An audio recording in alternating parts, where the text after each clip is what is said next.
गांव में किया रोड शो, योगेंद्र यादव का किया प्रचार, रेवाड़ी में काले झंडे से भी हुआ इस्तकबाल।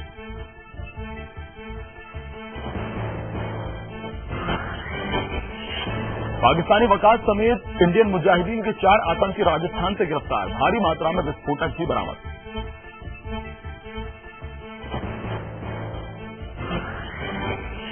और T20 वर्ल्ड कप में धोनी के धुरंधरों की आज वेस्टइंडीज से टक्कर, गेल के तूफान की ढूंढनी होगी काट।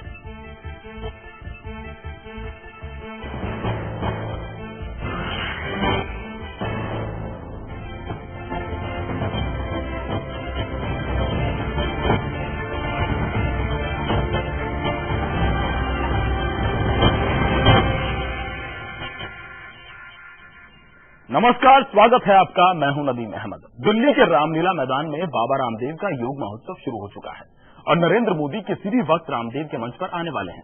हमारी नजर उस खबर पर बनी हुई है, लेकिन उससे पहले आपको इस वक्त की बड़ी खबर बता देते हैं। खबर यह है कि गोवा के मुख्यमंत्री मनोहर पार्रिकर ने प्रमोद मुतालिक के बीजेपी में शामिल होने का विरोध किया है। इस वक्त की बड़ी खबर आप तक पहुंचा दें। प्रमोद मुतालिक को शामिल करने से नाराज बताए जा रहे हैं गोवा के मुख्यमंत्री मनोहर पार्रिकर। बीजेपी के अंदर नाराज होने का सिलसिला लगातार जारी है। कभी जसवंत सिंह, कभी बाकी नेता, कई नाम सामने आए हैं। एक और नाम जुड़ गया है। आपको बता दें कि श्रीराम सेना के अध्यक्ष हैं प्रमोद मुतालिक और प्रमोद को हुबली से टिकट मिल सकता है, लेकिन इस पर नाराज बताए जा रहे हैं मनोहर पार्रिकर। मनोहर पार्रिकर पार्टी के फैसले से नाराज हैं क्योंकि प्रमोद मुतालिक को पार्टी में शामिल किया गया है और इस फैसले से नाराज बताए जा रहे हैं मनोहर पार्रिकर। श्रीराम सेना के अध्यक्ष हैं प्रमोद मुतालिक और प्रमोद को यह भी बताया जा रहा है कि हुबली से टिकट दिया जा सकता है। आपको बता दें कि मनोहर पार्रिकर, जो कि गोवा के मुख्यमंत्री हैं, वो पार्टी के फैसले से नाराज बताए जा रहे हैं क्योंकि प्रमोद मुतालिक को शामिल किया गया है पार्टी में और हुबली से उन्हें टिकट दिया जा सकता है। लगातार बीजेपी के अंदर इस तरह की खबरें आ रही हैं, लगातार नाराजगी बढ़ती जा रही है, पार्टी के अंदर अंतर्कलह बढ़ती जा रही है, लेकिन पार्टी हमेशा इस बात से इनकार करती रही है। कहा जाता रहा है कि पार्टी के अंदर सब कुछ ठीक है, अंदर सब कुछ ठीक है, लेकिन अंदर से जो खबरें आती हैं वो इसी तरह की आती हैं कि पार्टी के अंदर सब कुछ ठीक नहीं है। कभी मोदी के नाम को लेकर, कभी आडवाणी के नाम को लेकर, कभी कुछ और चीजों को लेकर, कभी किसी के टिकट कटने को लेकर पार्टी के कई बड़े नेता नाराज हो रहे हैं और ये सिलसिला लगातार जारी है। ज्यादा जानकारी के साथ हमारे संवाददाता कुमार गौरव जुड़ चुके हैं। गौरव, ये नाराज होने का सिलसिला लगातार बढ़ता जा रहा है। जैसे जैसे चुनाव करीब आ रहे हैं, कभी किसी का टिकट काट दिया जाता है, कभी किसी बात को लेकर, कभी किसी बात को लेकर, ये तमाम चीजें पार्टी के अंदर बढ़ती जा रही है। बहुत ज्यादा नुकसानदायक साबित हो सकती है 2014 चुनाव में ये तमाम चीजें बीजेपी के लिए। देखिए, सीधी सी बात है, जब पार्टी में कलह बढ़ता है तो जाहिर तौर पे इलेक्टोरल पॉलिटिक्स में उसका नुकसान होता है। लेकिन फिलहाल जो बात है, देखिए, श्रीराम सेना के प्रमुख प्रमोद मुतालिक शामिल हुए हैं बीजेपी में और आपको, जैसा कि आप जानते हैं कि कर्नाटक, खासकर बेंगलोर में जो 14 फरवरी को वैलेंटाइन डे मनाया जाता है, उन चीजों को लेकर उनका काफी विरोध था और कई बार पब में घुसकर लड़के लड़कियों को निशाना बनाया था श्रीराम सेना ने। उसके प्रमुख है प्रमोद मुतालिक और उनको बीजेपी ने शामिल करवाया है। इसको लेकर विरोध जताया है गोवा के मुख्यमंत्री मनोहर पार्रिकर ने।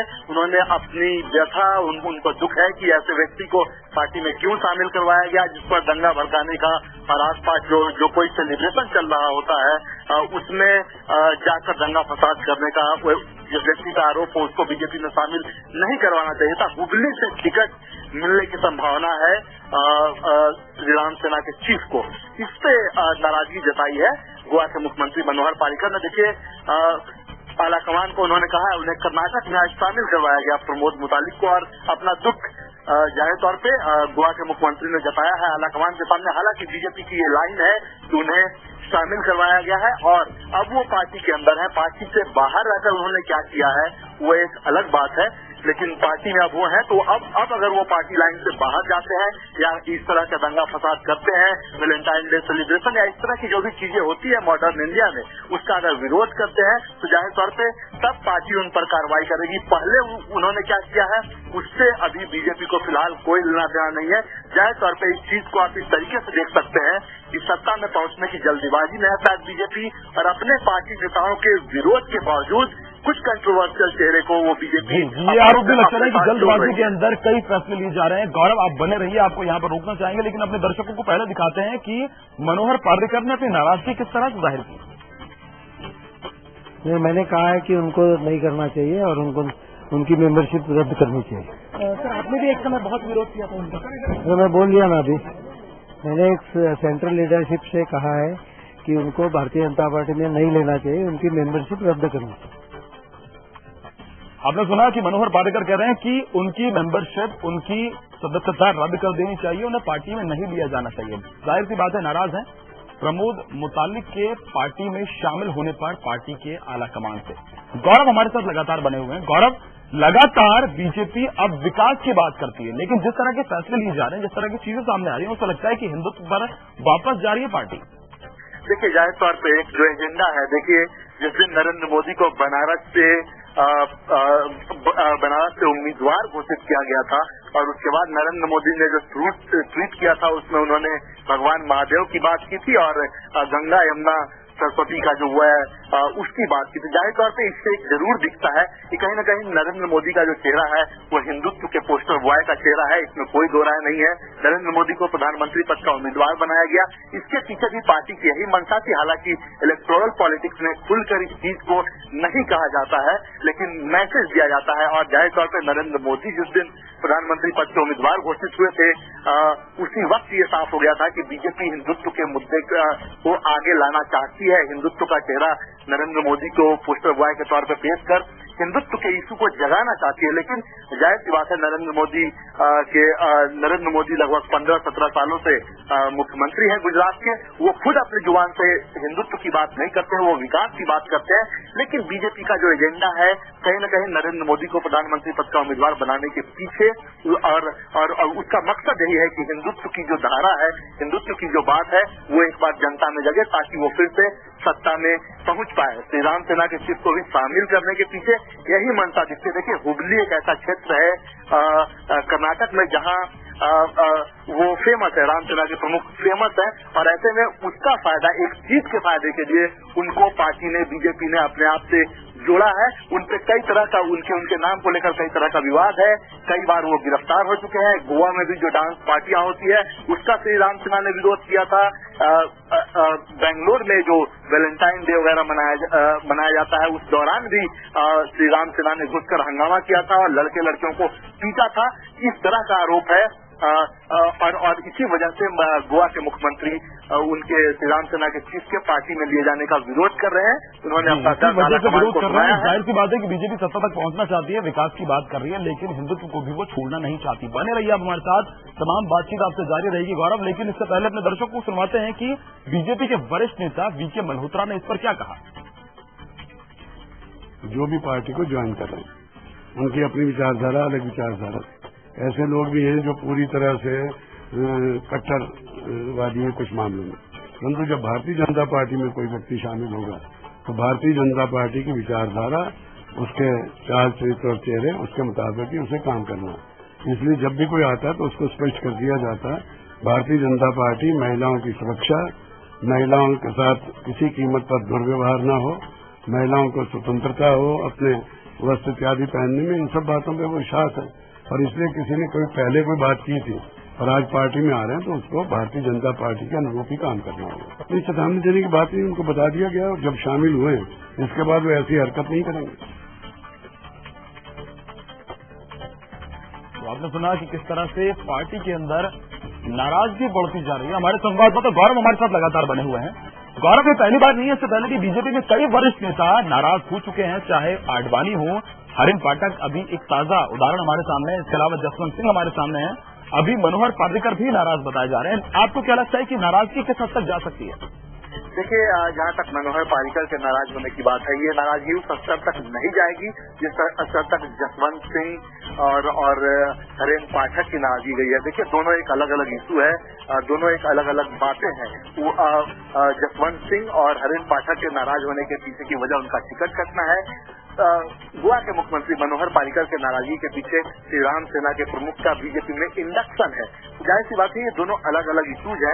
हालांकि गोवा के मुख्यमंत्री की जहां तक बात है, उससे बीजेपी के इलेक्टोरल पॉलिटिक्स को के उनके नाराज होने की जो बात है, उससे बीजेपी के इलेक्टोरल पॉलिटिक्स को कोई ठेस पहुंचेगा, कोई दिक्कत आएगी, कोई कमी आएगी वोटों में, ये बात नहीं है। ये बात नहीं है, लेकिन नाराजगी कहाँ तक जाती है ये वक्त बताएगा। हालांकि दोनों बातें अलग अलग हैं। किसी को टिकट कटने से नाराजगी थी, किसी को पार्टी के अंदर अहमियत न दिए जाने से नाराजगी थी, अलग अलग बातें थी, लेकिन पार्टी के अंदर नाराजगी बढ़ती जा रही है। बहुत बहुत शुक्रिया कुमार गौरव बस पूरी जानकारी के लिए। फिलहाल यहाँ पर एक छोटे से ब्रेक के लिए रुकेंगे, खबरें लगातार जारी हैं।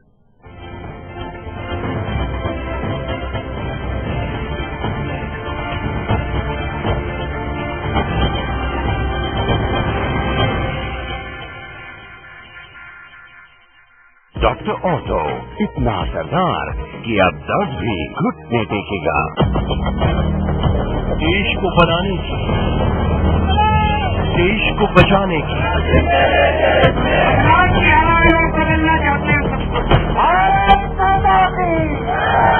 सुनी आंखों में उम्मीद जगाने की,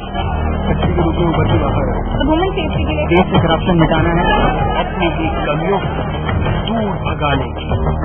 बच्चे रुझानों को न तनखा है। उम्मीद है कि वहाँ के हालात काबू में आ सकते हैं। अधिकार की बात की है, हमारा एक वादे का हिसाब देने की। अगर स्वास्थ्य का अधिकार नहीं, इकोनॉमी को आगे बढ़ाना होगा। एक बार शपथ लीजिए। इंडिया ले रहा है शपथ, इंडिया को वोट देने की। देखना चाहेंगे, शामिल हो जाइए हमारे साथ और लीजिए देश की सबसे बड़ी शपथ।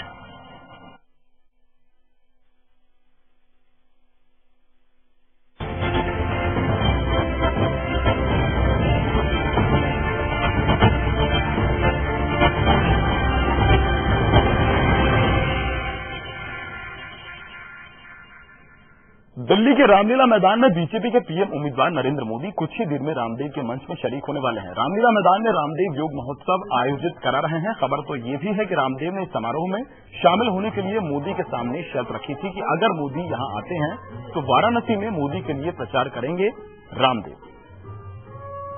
तस्वीरें आपके सामने है उस योग महोत्सव की। आपको बता दें कि विश्व का सबसे बड़ा योग महोत्सव होने जा रहा है ये दिल्ली के रामलीला मैदान में, और इसमें नरेंद्र मोदी भी शामिल होने वाले हैं। दोनों रामदेव और मोदी मंच साझा करेंगे। खबरें ये भी हैं कि रामदेव ने शर्त रखी थी मोदी के सामने कि अगर वो यहां पर आते हैं तो फिर वो चुनाव प्रचार के लिए जाएंगे मोदी के वाराणसी में। ज्यादा जानकारी के साथ हमारे संवाददाता शैलेंद्र नेगी जुड़ चुके हैं। चलिए उनका रुख करते हैं। शैलेंद्र, अब वक्त ऐसा आ चुका है कि राजनीति और धर्म दोनों एक ही सिक्के के दो पहलू माने जाने लगे हैं, बहुत करीब आ चुके हैं। चलिए इस पर बात करेंगे आपसे, लेकिन सबसे पहले आपसे जानना चाहेंगे कि नरेंद्र मोदी कब पहुंचेंगे वहां पर? देखिए, अभी कुछ ही क्षण पहले बाबा रामदेव ने मंच से घोषणा की कि नरेंद्र मोदी कुछ ही क्षणों में, कुछ ही पलों में यहाँ पर पहुंचने वाले हैं। कोई 10 से 15 मिनट का वक्त होगा जब नरेंद्र मोदी यहाँ पर पहुंचेंगे। और अभी जो है रामदेव जी ने केवल लोगों को इशारे में ये कहा कि अभी एक व्यक्ति यहाँ पर पहुंचने वाला है जो साधारण परिवार में पैदा हुआ, तो पूरी की पूरी भीड़ का जोश देखने लायक था। और नरेंद्र मोदी के जय के नारे लगे, लेकिन उसके बाद क्योंकि चुनाव आयोग का डंडा है नदीम, तो ये भी देखना पड़ेगा। तो बाबा रामदेव ने ये ताकीद की उन समर्थकों को कि कोई किसी का नाम नहीं लेगा, बस इशारे में बात होगी। अब इस समय जो है रामदेव योग करा रहे हैं, योग की 12 क्रियाएं करा रहे हैं, जिसमें से 4 क्रियाएं वो पूरी कर चुके हैं और 8 क्रियाएं अभी बाकी हैं। वो बकायदा उनके बगल में जो है मंच से थोड़ा सा दूरी पर जो है कैप्टन अभिमन्यु बैठे हैं, जो भारतीय जनता पार्टी के प्रवक्ता हैं और रोहतक से उम्मीदवार हैं भारतीय जनता पार्टी के। साथ ही थोड़ी देर पहले मंच पर भाजपा के संगठन मंत्री रामलाल को भी देखा गया था, मुरारी बापू बैठे थे मंच पे। लेकिन इस समय रामदेव जो है रामलीला मैदान में योगा करा रहे हैं और योगा करा रहे हैं रामदेव। लेकिन शैलेंद्र, यहाँ पर ये देखना होगा कि योग के जरिए राजनीति कहीं ना कहीं साधी जा रही है, और जिस तरह की खबरें आती रही हैं, जिस तरह रामदेव की अगर बात करें तो रामदेव का स्टैंड हमेशा बदलता रहा है, वक्त वक्त पर उनके अलग अलग बयान आते रहे, और योग के जरिए कहीं ना कहीं वो राजनीतिक अपनी जो आशंका है, महत्वाकांक्षा है, उसे साधने की कोशिश कर रहे हैं। आखिरकार चाहते क्या है रामदेव? देखिए बिल्कुल साफ है नदीम, रामदेव काला धन उनका जो मुद्दा रहा है, विदेश में जो काला धन है, स्विस बैंक में जो रखा हुआ भारत का धन है उसको वापस लाया जाए, उसको राष्ट्रीय संपत्ति घोषित की जाए। दूसरा उनका स्वदेशी का जो नारा रहा है, स्वदेशी चीजें हैं जो भारत में बन रही हैं उनका इस्तेमाल ज्यादा से ज्यादा बढ़ाया जाए। जो सरकार इन मुद्दों को समर्थन करेगी, जो लोग उसका समर्थन करेंगे, रामदेव उसके साथ रहेंगे, उनका हमेशा से ये कहना है। बाबा रामदेव ने आज भी ये कहा है, लेकिन मंच के नीचे कहीं भी नदीम भारतीय जनता पार्टी का कोई झंडा यहाँ नहीं दिखाई दे रहा, बीजेपी का कोई झंडा नहीं दिखाई दे रहा, लेकिन हाँ भारतीय जनता पार्टी का जो नारा है एक स्वच्छ और ईमानदार राजनीति देने का, और दूसरी तरफ बाबा भ्रष्टाचार निरोधक बिल्कुल झंडा दिखाई नहीं दे रहा, लेकिन कहीं ना कहीं इसका राजनीतिक उद्देश्य तो है।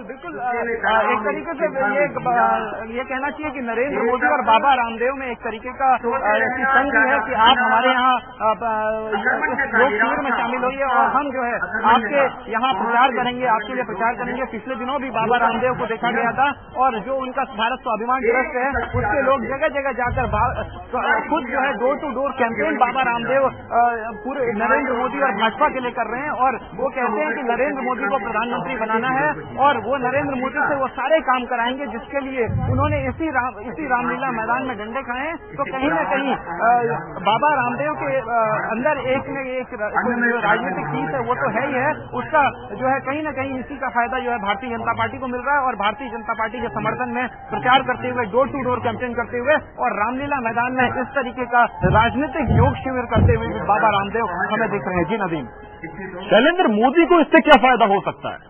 क्योंकि जैसा कि ये खबरें आई कि डील हुई है, उन्होंने कहा है कि आप हमारे लिए ये कीजिए, हम आपके लिए ये करेंगे। मोदी को क्या फायदा हो सकता है? देखिए भारत भर में रामदेव और उनके योग के करोड़ों समर्थक हैं, और आज के दिन भी लगभग बाबा रामदेव का दावा है कि वो भारत के 600 से ज्यादा जिलों में और गांवों में ये योग अंतर्राष्ट्रीय शिविर और 40 से ज्यादा विदेशों में जो है ये योग शिविर का आयोजन कर रहे हैं। तो बाबा रामदेव की अपनी बड़ी एक फॉलोअरशिप है और वो आध्यात्मिक दृष्टि से और यौगिक दृष्टि से भी भारत में एक बड़ा महत्व रखते हैं। तो जो एक पूरा का पूरा सिंबलिज्म है, और नरेंद्र मोदी एक तरीके से जो हिंदुइज्म का फेस है और उनको भारतीय जनता पार्टी ने प्रधानमंत्री पद का उम्मीदवार घोषित किया है, तो कहीं न कहीं इन दोनों चीजों को, जो रामदेव का की एक इमेज है, धार्मिक इमेज है, यौगिक इमेज है, उसको और दूसरी तरफ नरेंद्र मोदी का जो फेस है, उन दोनों को क्लब करके ये कोशिश है भारतीय जनता पार्टी की कि वो पूरा का पूरा फायदा उठाया जाए और जिससे जो है नरेंद्र मोदी को प्रधानमंत्री बनाने में जो है सफलता हासिल हो किसी तरीके से। सफलता हासिल करने की बात की जा रही है, रामदेव का सहारा लिया जा रहा है, लेकिन शैलेंद्र बीजेपी तो कह रही है कि मोदी की लहर है देश के अंदर। पहले ये भी आरोप लगे कि अगर उनकी लहर है तो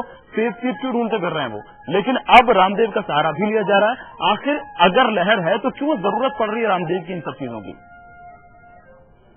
देखिए लहर होना एक अलग चीज है नदीम, लेकिन बहुत सारी ऐसी चीजें हैं क्योंकि रामदेव के अपने समर्थक हैं, रामदेव की अपनी एक फॉलोअरशिप है जो उनके योग को फॉलो करते हैं, जो उनकी आध्यात्मिक दृष्टि को काफी समय से फॉलो करते आ रहे हैं। तो कहीं न कहीं जो वोट बैंक है भारतीय जनता पार्टी का वोट बैंक और रामदेव से जुड़े हुए जो लोग हैं वो लगभग समाज से जुड़ा हुआ एक ही तबका है, इसलिए भारतीय जनता पार्टी की निगाह उस वोट बैंक पर है। क्योंकि रामदेव जिधर भी जाते हैं रामदेव की पैठ भारतीय जनता पार्टी की पैठ भले ही साउथ में न हो, लेकिन रामदेव का योग जो है साउथ में भी नॉर्थ ईस्ट में भी भारत के जो भी हिस्से हैं, जो अच्छे हिस्से हैं जहाँ भारतीय जनता पार्टी की बहुत अच्छी पैठ नहीं है, लेकिन बाबा रामदेव की पैठ उन सारे इलाकों में है।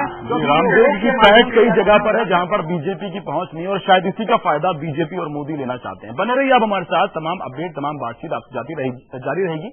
नरेंद्र मोदी पर बाबा रामदेव का बयान अब तक कई यूटर्न ले चुके हैं। कभी मोदी को पूरा समर्थन देने की बात करते हैं, कभी मोदी के लिए प्रचार का वादा करते हैं, कभी मोदी को देश की जरूरत बताते हैं, तो कभी ये भी कहा कि मोदी पीएम बनने की जल्दबाजी में है। कुछ दिन पहले रामदेव ने मोदी को सिर्फ शर्तों पर समर्थन देने की बात भी कही थी। आपको दिखाते हैं कैसे मोदी के नाम पर रामदेव यूटर्न लेते रहते हैं। हम हिंदुस्तान में एक पूर्ण बहुमत वाली सरकार बनाएंगे। अनुभवी हिंदू सरकार नहीं जो थोड़े दिनों पहले दिल्ली की सड़कों पर पड़ी हुई, पहले हमारे पास भी आए, आगे अन्ना जी के पास भी गए, मदर टेरेसा के पास भी गए, नौकरी में भी रहे। फिर देश के लोगों ने सोचा हो सकता है ये लड़का कुछ अच्छा कर दे तो उसको सिंहासन पर भी बैठा दिया, लेकिन कहीं टिका नहीं। जिन लोगों की कोई विश्वसनीयता नहीं है, जिन लोगों की कोई विचारधारा नहीं है, जिन लोगों के जीवन में कोई मूल्य आदर्श और सिद्धांत नहीं है, जो जिनका एक ही काम है कि सबको झूठा बताओ। प्रधानमंत्री के तौर पर हमने कहा कि वो देश के सबसे काबिल प्रधानमंत्री हो सकते हैं, इसलिए उनका समर्थन किया। लेकिन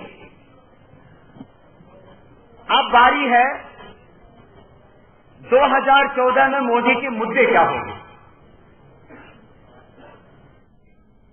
इस वक्त की बड़ी खबर आप तक पहुंचा दें। मोदी ने एक ट्वीट किया है, आपको बता दें कि शंकराचार्य ने आपत्ति उठाई थी, एक सवाल उठाया था कि हर हर मोदी का नारा ना लगाया जाए। इसके लिए मोहन भागवत से उन्होंने मुलाकात भी की थी और बीजेपी ने सफाई दी कि ये नारा हमारा नहीं है। लेकिन अब नरेंद्र मोदी ने ट्वीट किया है कि हर हर मोदी का है। तो ये जो बातें हैं, ये जो इसका मूल आरएसएस है, राष्ट्रीय स्वयंसेवक संघ, उसके भी विपरीत है। क्योंकि उसके जो सरसंघ चालक थे गुरु गोलवलकर, उन्होंने विचार नवनीत नाम की एक पुस्तक में लिखा है कि हमारी संस्था में व्यक्ति पूजा नहीं है, हम लोग राष्ट्र के पूजक हैं, हम समाज के पूजक हैं। तो ऐसी स्थिति में हमने मोहन भागवत से पूछा कि ये जो नारा लग रहा है, ये आपके सिद्धांत से कहाँ तक उचित है।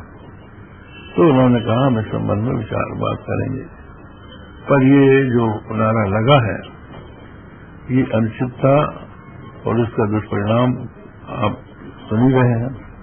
तो ऐसी स्थिति में हम लोग ये चाहेंगे कि मोदी को यदि सफल होना है और भारत का प्रधानमंत्री बनना है, तो उसको काशी में ये बात कहनी होगी कि मैं भगवान शंकर का अनुचर हूँ, दास हूँ, मैं उनकी बराबरी नहीं कर सकता, और जो ये सब किया गया है उसके लिए क्षमा याचना करना चाहिए। नहीं, और वाराणसी से जो है कॉन्टेस्ट कर रहे हैं, ये कितने हद तक जो न्याय हो रहा है वाराणसी? ऐसा है, हमारे संविधान के अनुसार कोई भी व्यक्ति कहीं से भी चुनाव लड़ सकता है, इसमें हम लोगों को कोई इतराज नहीं है। वाराणसी सबकी है और हम लोगों को इसमें भी इतराज नहीं है कि कोई भी व्यक्ति यदि जनता से समर्थन ले लेता है तो वो प्रधानमंत्री नहीं बन सकता। इस पर भी हमारा इतराज नहीं है। हमारा केवल ये कहना है कि हमारे यहाँ प्रधानमंत्री का चयन संसद करती है। पहले संसद का चयन होता है, पर संसद बहुमत से जिसको अपना नेता मान लेती है वो प्रधानमंत्री बन जाता है। लेकिन ये जो व्यक्ति से पूछा जा रहा है, ये सब साधुओं से पूछा जा रहा है। अगर कोई कुछ कहता है तो उसको थप्पड़ उसका थप्पड़ दिखाया जाता है कि कोई आदमी बोल ही न सके। तो ये बात जो है वो गलत है। इस खबर पर ज्यादा बातचीत के लिए हमारे संवाददाता कुमार गौरव हमारे साथ जुड़ चुके हैं। गौरव, शंकराचार्य के इस बयान को, इस सवाल को किस तरह से देखा जाए, कि धार्मिक भावना से जोड़कर देखा जाए या फिर उनकी नाराजगी के तौर पर देखा जाए, क्योंकि मोदी के सवाल पर एक बार पहले भी एक पत्रकार को थप्पड़ जड़ चुके हैं वो। देखिए, बिल्कुल इसको आप दोनों तरीके से देख सकते हैं। शंकराचार्य स्वरूपानंद जो है वो कांग्रेस के समर्थक कहे जाते हैं। उनके कांग्रेसी होने का दाग एक तरह से आप कह सकते हैं कि कहा जाता है कि वो कांग्रेसी विचारधारा के व्यक्ति हैं। दूसरी बात जो अब आपने कही कि ये विचारों की बात है, धार्मिक मामला है, जाहिर सी बात है हर हर मोदी और हर हर महादेव की जगह हर हर मोदी कहीं से भी नहीं ले सकते हैं। तो दोनों तरीके से इस पर जो आपत्ति जताई गई है वो जायज है, और संघ ने भी स्वरूपानंद के इस आपत्ति का साथ दिया है। और उसके बाद ही आपने देखा है कि बीजेपी ने ऑफिशियल लाइन ली है कि ये कुछ उत्साहित कार्यकर्ताओं ने इस नारे को दिया था। पार्टी का इस नारे से कोई लेना देना नहीं है, बीजेपी ने ये साफ किया है। उसके अलावा उससे भी आगे मैं आपको बताऊं कि नरेंद्र मोदी ने अभी ट्वीट करके ये इस बात को कहा है और कि कुछ उत्साही कार्यकर्ताओं ने हर हर मोदी का नारा दिया है, और मैं उनसे अपील करता हूं, उनके उत्साह का मैं सम्मान करता हूं, लेकिन मैं उनसे अपील करता हूं कि आप इस नारे को फ्यूचर में यूज न करें। देखिए, जाहिर तौर पर इसमें दोनों बातें हैं। कुछ लोगों को ये बुरा लग सकता है क्योंकि ये धार्मिक तौर से संवेदनशील मामला है। भले ही नरेंद्र मोदी हिंदुत्व के पोस्टर बॉय पार्टी ने उन्हें प्रोजेक्ट किया है, या कुछ लोग उन्हें मानते हैं कि वो हिंदुत्व के पोस्टर बॉय है, लेकिन जी सवाल ये उठता है कि हिंदुत्व के पोस्टर बॉय के तौर पर नरेंद्र मोदी को पेश किया जा रहा है, लेकिन अभी तक ये नारा लग रहा था, अभी तक सवाल क्यों नहीं उठा? अभी आखिरकार मोहन भागवत ने इस पर ऐतराज क्यों जताया? नरेंद्र मोदी को ट्वीट करने की जरूरत अब क्यों आन पड़ी, पहले क्यों नहीं होश आया? बहुत बहुत शुक्रिया गौरव, पूरी जानकारी के लिए। चुनाव आने वाले हैं, देश लोकतंत्र के सबसे बड़े जश्न की ओर बढ़ रहा है। लाइव इंडिया की पूरे देश से अपील है कि आप भी इस जश्न में शरीक हों, अपने सबसे बड़े अधिकार का इस्तेमाल करिए, चुनाव में जरूर वोट दीजिए। लाइव इंडिया की मुहिम में देश के लाखों लोग जुड़ रहे हैं, देश ले रहा है मतदान की शपथ, आप भी लीजिए।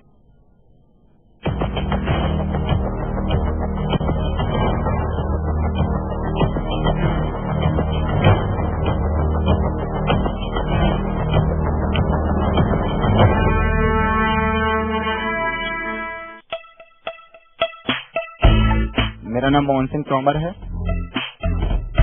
मेरा मानना है कि मैं इस साल वोट जरूर करूंगा। लोकसभा का चुनाव है, मैं वोट इसी मुद्दे पर करूंगा और उसी कैंडिडेट या उसी पार्टी के पक्ष में करूंगा। हमारे जो ग्रामीण क्षेत्र है वहाँ पर शिक्षा का अभाव है, स्वास्थ्य का अभाव है, आधुनिक तकनीक का अभाव है, वो सरकार वहाँ पर पहुँचाए और जितना ज्यादा युवा इस देश के बच्चे पढ़ेंगे और शिक्षा में डेवलपमेंट होगा, उसी के अनुसार इस देश में भी डेवलपमेंट होगा। मैं शपथ लेता हूँ कि मैं इस बार वोट जरूर करूंगा और देश के युवाओं से और देश की तमाम जनता से मैं अपील करता हूँ कि वो भी देश की जिम्मेदारी के तहत वोट करें और उस प्रत्याशी या उस पार्टी को ही वोट करें जो कि हमारे आर्थिक मुद्दों पर खरा उतरे।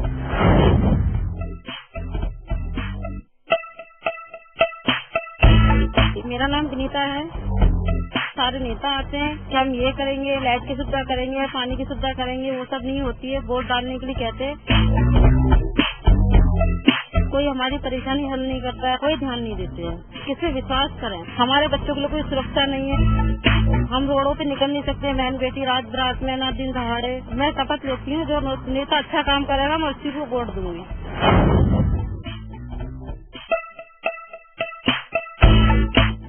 मेरा नाम अमित रावत है। हम चाहते हैं इस बार जिसको हम वोट दें वो पूरी करप्शन को दूर करे, ना कि करप्शन को और बढ़ाए। प्लीज हम रिक्वेस्ट करते हैं हमारा वोट वेस्ट ना करें। मैं शपथ लेता हूँ इस बार मैं वोट जरूर करूंगा इस देश को आगे बढ़ाने के लिए। Please vote.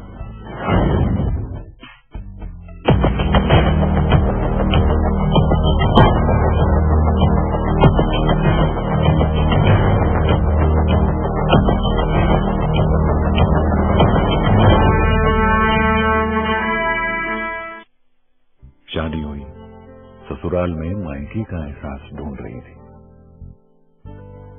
वैसे यहां भी प्यार जताने वाला परिवार था, पर मेरा भविष्य सुरक्षित है इस बात से आत्मसम्मान और विश्वास मिला था। समृद्ध जीवन multi-state multipurpose cooperative society limited आपका जीवन समृद्ध बनाने के लिए हमेशा आपके साथ है।